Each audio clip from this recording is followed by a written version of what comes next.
Isan'ireo toerana be volamena eto Madagasikara ny komini Betsika ao anatin'ny distrik'Anambilobe. Olana nefa ny fanaraha-maso noho ny fisian'ny gaboraraka any an-toerana, indrindra fa ny afitsika ireo mpanangona.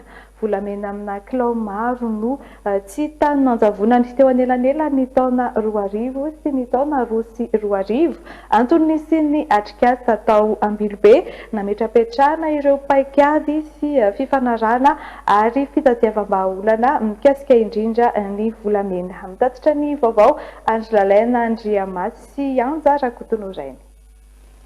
Volamena milanja 470 kilao eo izay nivoaka avy tao amin'ny komini Betsika, distrik'Anambilobe teo anelanelan'ny taona 2000 ka hatramin'ny 2012 no tsy hita nanjavonana dia fanaovana tatitra isan'ambaratonga azy araka ny KMD na komity mpanateraka ny dina any an-toerana.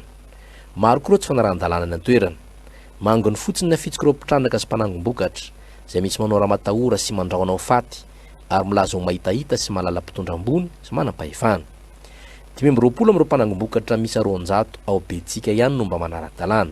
Topotro zahay tsy jaly ato fô raven'olo manam-pahaizana maditagna zegny olo tsy miasa. Ireo ka fa mahita fatagnan'olo vaky, ireo fa mamôry miketrika andeha rabozigna anao, ireo mahay fanjakagna. Olo an-tanàna ndraiky magnampantena ray aman-dreny mahay zinintegna. Fa izy ka niboaka tamin'ny fataka ty to volamena maromaro an kilo tsy hitanay tompony zay folo mandrava fô fa zahay zay matoky fa hovaharo amin'ny raha ninay mbo hiadina zahay.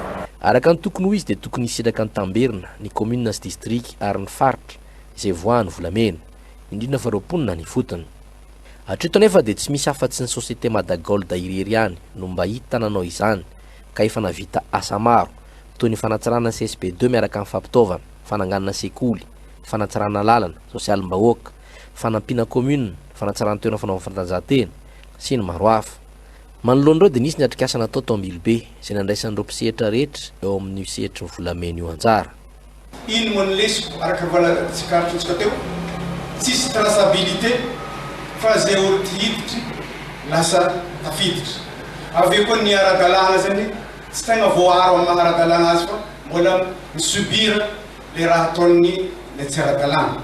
Ka ampiarahany zany tanjony dia ny olo jiaby ho ara-dalàna. Zay zany tanjony.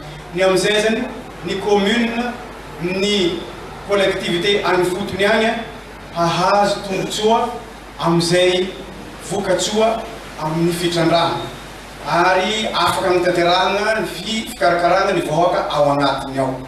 Nojerena tamin'izany ny fomba ahitana soritra traçabilité ny lalana fivoahan'ny volamena ao Betsika manomboka amin'ny fitrandrahana ka hatrana fanondrana ny ivelany, ny fampidirana ary fampanarahan-dalàna ny asa volamena ary indrindra ny famerenana tambirim-bidy izay tokony hiverina amin'ny toerana misy ireo harena.